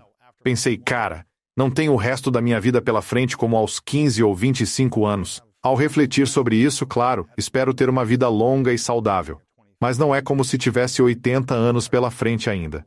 Mas, quem sabe, talvez. Talvez com uma ciência moderna ou algo, mas não dá para contar com isso hoje. Você precisa valorizar hábitos fundamentais para uma vida mais rica. Deve-se valorizar coisas valiosas da vida além do dinheiro. Ainda penso em dinheiro em termos de equipe, despesas, escritório, funcionários, agências, e temos que pagar coisas para que o negócio prospere e cresça. Mas no último ano, dediquei mais atenção à minha saúde e a relacionamentos do que nunca. E me sinto mais pacífico e abundante do que nunca, pois dediquei atenção à saúde, relacionamentos e à visualização de construir uma família. Ainda não tenho filhos, certo? Mas planejando e conversando sobre isso, crio a ideia em torno disso. E alguém perguntou como eu estava, esta manhã. Eu gosto de dizer a verdade sobre como me sinto. A maioria das pessoas diz que está bem, ou que está tendo um ótimo dia, ou que as coisas estão bem. Mas eu prefiro dizer exatamente como me sinto. Eu não sei se isso é bom ou ruim, mas eu digo: estou em um bom lugar agora, ou quando te conheci pela primeira vez, nos primeiros 10 minutos, eu disse: estou realmente lutando quando você me perguntou como foi o meu dia. 5, 6 anos atrás, eu disse: eu realmente estou em uma situação difícil. E sinto como se as pessoas tivessem me abandonado e me traído, e eu realmente não sei. E você me deu um bom conselho. Se não tivesse dito como me sentia, não teria tido a sabedoria compartilhada por você que apliquei durante os últimos 5 ou 6 anos. Não teria essa lembrança e aquele momento que me deu insights que diziam: isso é difícil agora, mas me permitir ter perspectiva agora, ao invés de esperar para ter perspectiva e saber que cada coisa ruim ou desafio que aconteceu comigo é, na verdade, uma das maiores bênçãos para o futuro da minha vida. Quando olho para trás, estar machucado ou magoado jogando futebol, ou passar por términos ruins, ou sentir que fracassei, algo bom veio disso. Pode ter levado 6 meses ou anos, mas da dor surgiram riquezas. Então, se não tivesse compartilhado como me sentia naquele momento, não teria essa sabedoria que você me deu. E então eu penso em investir nessas 8 coisas que você fala sobre construir riqueza. E a saúde e os relacionamentos são definitivamente 2 das coisas que dedico mais tempo e atenção. E então alguém me perguntou hoje: como você está se sentindo? Eu estava tipo: eu sou abençoado, sou grato, sou saudável, me sinto amado e me sinto abundante. E eles ficaram tipo: uau, essas são todas palavras ótimas. E eu disse: bem, quando você tem as palavras de riqueza e as usa corretamente, começa a criar e manifestar essas coisas também. E assim, tudo está se juntando. Estou apenas misturando tudo agora, mas sou tão grato que estamos tendo esta conversa. Não tenho certeza de onde eu queria chegar com isso, mas acho que é poderoso falar o que está em sua mente e descobrir como posso usar isso a meu favor e superar isso se não for um estado positivo. Pelo que estou ouvindo agora, Luiz, em primeiro lugar, você está em um lugar muito bom, o que é maravilhoso, verdadeiramente encantador. Em segundo lugar, o que estou entendendo é que você usou tanto seus triunfos quanto suas tragédias como matéria-prima para o trabalho. Veja, o ego julga a escuridão como dificuldade, mas a dor purifica. E nesses tempos difíceis, a dor é um purificador muito poderoso. E é nesses intensos momentos difíceis que realmente descobrimos tudo o que realmente somos. É nesses momentos extraordinariamente difíceis que nos perguntamos as grandes questões e nos questionamos: quem sou eu? Quais são meus valores mais importantes? Aprendemos pura sabedoria. Aprendemos a perdoar o próximo. Aprendemos quão fortes somos realmente quando estamos em nosso ponto mais baixo. E então, acho interessante. Eu mencionei Mandela, mas quando estudo as vidas, eu adoro memórias e biografias e autobiografias, e quando leio as melhores entre as melhores, vejo que sofreram mais. Rumi disse bem. Ele disse: continue partindo seu coração até que ele se abra. Uau! Portanto, se você observar as pessoas, acho que mencionei isso na minha entrevista ontem, fui entrevistado por um cavalheiro, John O'Cleary. Eu quero contar a história dele de maneira correta, mas ele era, acho que, quando criança, ele se envolveu em um terrível incêndio e ele sofreu amputações e sofreu uma verdadeira tragédia. Mas quando eu falei com ele, era possível sentir profundamente a sua humanidade. Foi uma reunião online, mas você podia sentir isso tão vividamente. Então eu acho que quando você passa por momentos realmente difíceis, o que estou tentando dizer é que todos nós temos um medo da morte, e isso realmente nos limita. Mas quando você vivencia uma tragédia e consegue superá-la, você percebe que poucas coisas podem te matar. Muito poucas coisas podem te quebrar. Eu estive na minha vida em uma única situação em que estive perto de perder tudo. Foi divertido passar por isso? Certamente não. De maneira alguma. Foi miserável. Mas agora estou em paz mesmo perdendo tudo. Então você mencionou algo sobre acho que eram grandes líderes ou indivíduos lendários. Eles ligam menos para as opiniões dos outros. E eu acho que, Quando você passa por algum tipo de trauma ou provação ou dor ou sofrimento, você percebe, ok, eu já passei por algumas das piores coisas. Então alguém me julgar ou me comparar ou tentar dizer coisas ruins sobre mim, não importa. Vou correr atrás do que eu quero. Vou viver a melhor vida que eu puder porque eu quase perdi tudo, ou eu lidei com algo muito pior do que isso. E eu acho que você mencionou algumas das pessoas mais felizes, as pessoas que passaram pela maior dor ou sofrimento e aprenderam a superá-lo. Eu estava lendo uma citação recentemente de Don Miller, que falava sobre a ideia da narrativa, da contação de histórias, que toda grande história tem um problema e um herói para resolvê-lo. Caso contrário, não há história. Sabe, eu não estou dizendo que devemos acolher dores horríveis e momentos de ameaça à vida.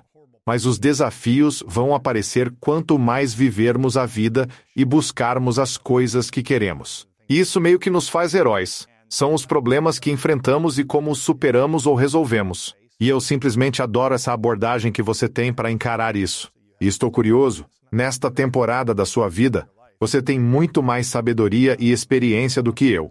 Como você encara a morte agora, vendo que, e estou assumindo que você tem amigos que morreram e eram próximos a você, ou pessoas que você conheceu, mas pessoas que você conhecia que provavelmente faleceram, ou podem ter tido menos saúde ou coisas assim. Como você encara a vida e a morte agora a esta altura? Eu diria que adotei uma abordagem de tratar o mundo com mais gentileza. Acredito firmemente que o que é realmente mais importante torna-se mais evidente. Quando tenho a oportunidade de estar com meus pais, por exemplo, não apenas valorizo, mas também sempre faço questão de celebrá-los. E quando nos despedimos, como naquela outra noite em Toronto, dei um abraço incrivelmente carinhoso e intenso na minha adorada mãe e também no meu pai, que foi um abraço igualmente incrível, foi fantástico. Acho que conforme você envelhece, você apenas... Eu ainda quero escrever muitos mais livros. Estou viajando, acordo cedo e ainda tenho uma grande paixão para continuar fazendo o que tanto amo em termos da minha carreira. E ainda sou, sem dúvidas, um incansável aventureiro. E quero intensamente ver o mundo e experimentar coisas novas e fascinantes. Há também, eu diria, apenas uma gentileza única, que vem com alguns preciosos anos de experiência. Coisas que poderiam ter me incomodado no passado, elas claramente não me incomodam tanto agora. Você começa a perceber que todo ser humano à sua frente tem uma história única e interessante para contar, uma lição diferenciada para ensinar, um sonho pessoal para compartilhar. Eu tenho muito mais tempo para passar com um motorista de táxi, aproveitando para ter uma conversa enriquecedora com um desconhecido. Então sim, acho que respondi a pergunta.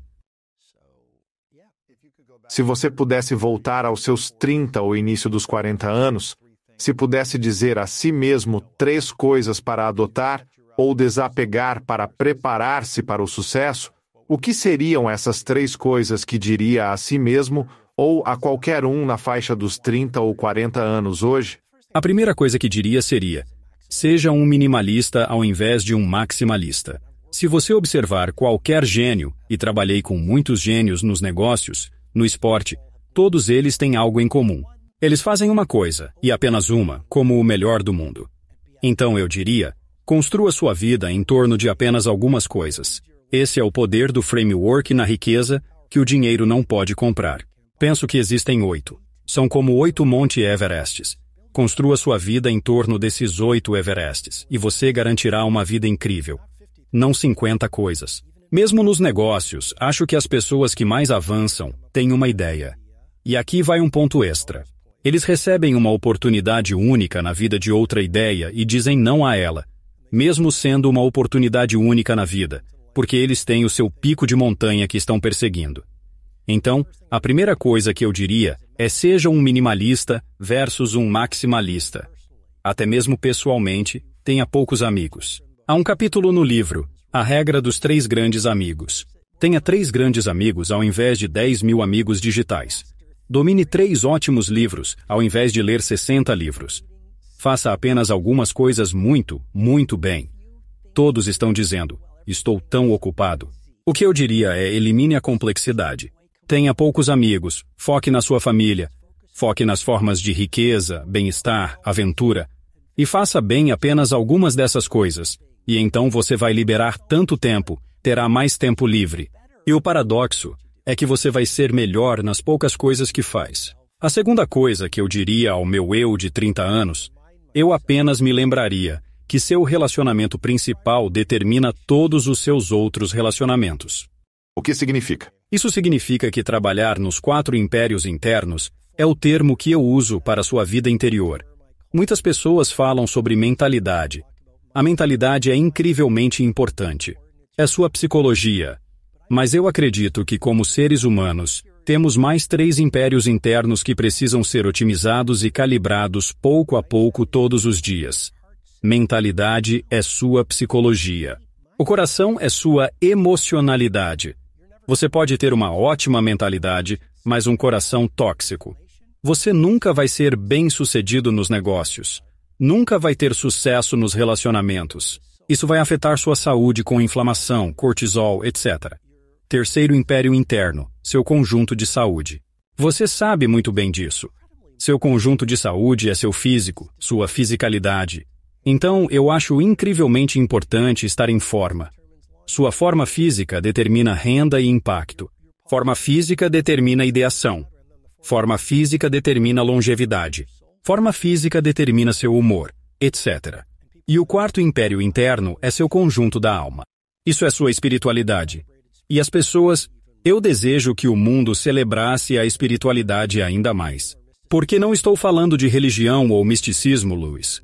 Quando uso o termo conjunto da alma no modelo dos 4 impérios internos, estou falando da sua relação com o seu eu heróico versus o seu eu egóico. Seu eu egóico é a parte de você que se desenvolveu através dos microtraumas e macrotraumas que experimentamos ao longo da vida. Então, é a parte medrosa, assustada, limitada, egoísta e insegura de nós que afeta tudo. Nosso eu heróico está lá. É quem realmente somos. São os sussurros silenciosos da sabedoria que vêm até nós quando estamos em silêncio. É nossa bravura. É nosso instinto. É nosso coração amoroso. Nosso caráter forte em tempos difíceis. Então eu lembraria ao meu eu de 30 anos que essa relação, quanto mais tempo você puder passar sozinho construindo esses 4 impérios internos, bem, então você sai para o mundo e passa a conhecer. Você segue em frente, entendeu? Vá para o mundo. Quer iniciar um negócio? Todos riem. Prossiga. Esteja em um relacionamento com cliente, fornecedor, amante ou parceiro. O tempo tranquilo e caráter interno construídos determinam como você se apresenta. Então eu diria que essa seria a segunda coisa. E a terceira coisa que eu diria para o meu eu de 30 anos é que quem mais serve, mais vence. Amém. Em tudo, em cada aspecto irá vencer. Não só nos negócios, mas em todas as áreas dos 4 tipos de interior. Como você o chama? As chaves para a mentalidade dos 4 imperadores interiores.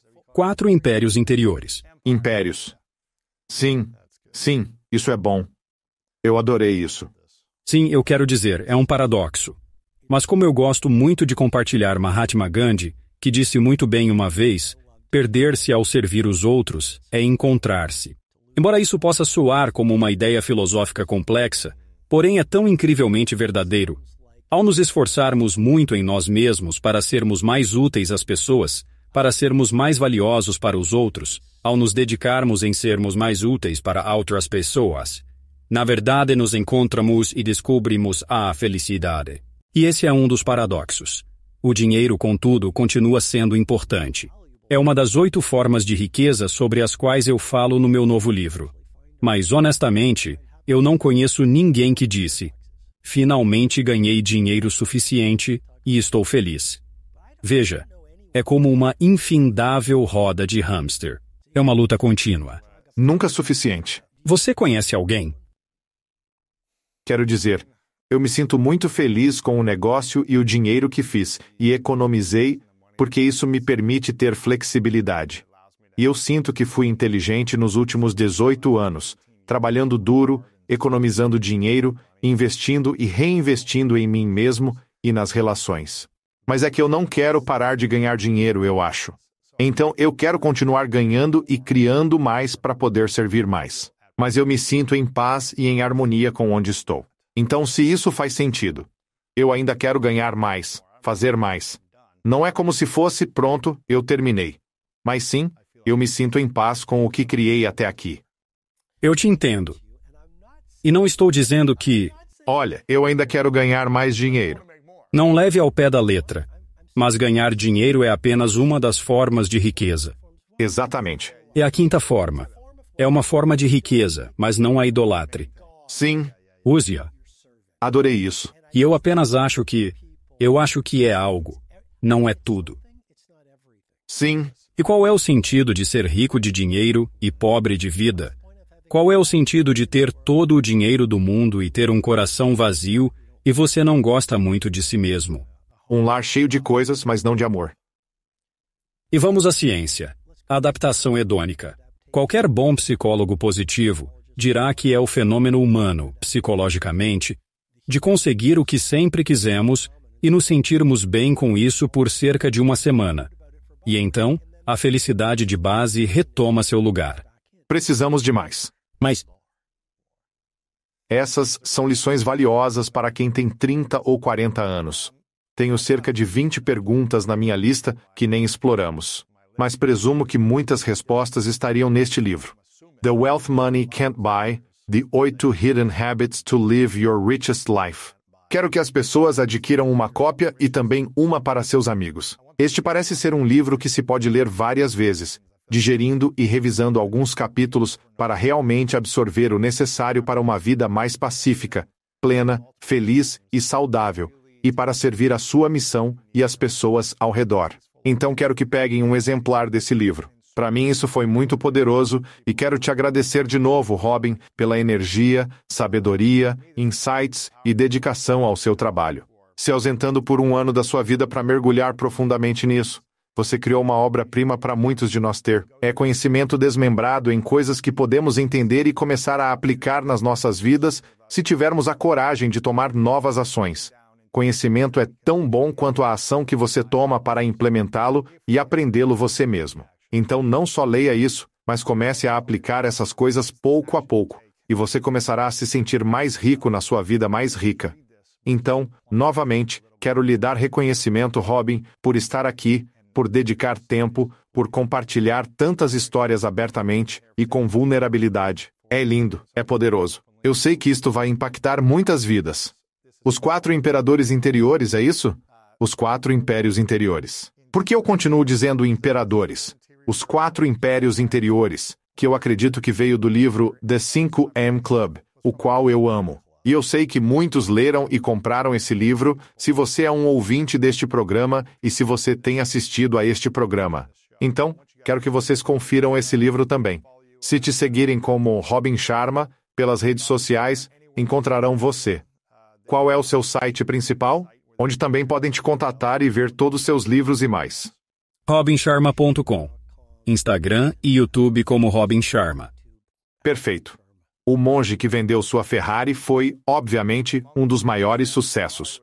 O Clube das 5 da manhã é um dos mais recentes, assim como The Wealth Money Can't Buy. Peguem uma cópia, comprem para um amigo e sigam-no nas redes sociais, pois ele pode sumir às vezes. Então, pode não postar se estiver desaparecido trabalhando no próximo livro. 2 perguntas finais para você, e já te fiz antes, mas estou curioso se mudaram desde então. A primeira pergunta é a das 3 verdades, que faço a todos no final. Se pudesse imaginar um cenário hipotético, o seu último dia na Terra, muitos anos no futuro, parece que já visualizou e meditou várias vezes. Desse momento até lá, você pode criar e viver como quiser. Mas por algum motivo, todo o seu trabalho tem que ir com você ou para outro lugar. Não teríamos acesso a nenhum livro, nenhuma conversa, nenhum conteúdo que você já compartilhou.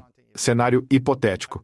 Mas você poderia deixar, no último dia, 3 lições, 3 verdades finais, meio que como você fosse, sabe, Alexandre, o Grande, deixando para trás essas 3 lições. Quais seriam essas 3 verdades que você deixaria para trás se não tivéssemos acesso a mais nada da sua informação? Eu diria, e acredito sinceramente nisso, Que todo ser humano, para usar suas palavras, possui uma inegável grandeza dentro de si. Todo ser humano é importante, não apenas isso. Cada um tem sua especialidade única e dons maravilhosos escondidos dentro de si. A segunda verdade que eu diria é que a vida é curta demais para adiar e não viver nos seus próprios termos. E a terceira verdade que venho compartilhar é tão simples quanto parece. Eu diria que o desenvolvimento pessoal, o crescimento pessoal, realmente funciona. Seja o MVP, seja a rotina matinal, seja escrever em um diário, seja a leitura, todos eles ajudam. Todas as modalidades que conhecemos. Mas pequenas melhorias diárias, aparentemente insignificantes, quando feitas de forma consistente ao longo do tempo, levam a resultados impressionantes. O que estou tentando dizer é que há muitas pessoas lá fora que querem se sentir mais fortes, querem alcançar suas ambições éticas, querem fazer coisas incríveis e têm essa visão para uma bela vida. E como você pode chegar lá? E como você chega lá é começando. Bem, você começa hoje. E tão simples quanto parece, todos os dias, pouco a pouco, você faz progresso. E é incrível o quão longe você pode chegar em uma série de semanas, meses e anos. Seriam minhas 3 simples verdades. Última pergunta. Qual sua definição de grandeza? Eu diria que ter a sabedoria, a coragem e a persistência necessária para se transformar na pessoa que você realmente deve ser. É um processo contínuo. E simplesmente estar envolvido no processo diário de explorar mais quem você realmente deve ser. Seus dons, seus talentos, sua bravura, seu coração amoroso, sua visão e executar isso.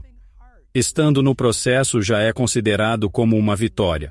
Robert Louis Stevenson, o ilustre romancista escocês, afirmou o seguinte: não julgue seu sucesso pela colheita que faz, mas sim pelas sementes que planta. Portanto, eu acredito que no final das contas, o verdadeiro troféu reside no contínuo processo de se transformar na pessoa que você deseja ser, ao invés de conquistar a medalha de ouro. E as pessoas sempre gravitam em torno do que é familiar, mesmo que seja a coisa mais perigosa do mundo. Então é isso que eu acho que em alguns casos estava atraindo. Eram pessoas nobres, bonitas, amorosas, mas como todos nós, imperfeitos. Estamos todos em um estado imperfeito,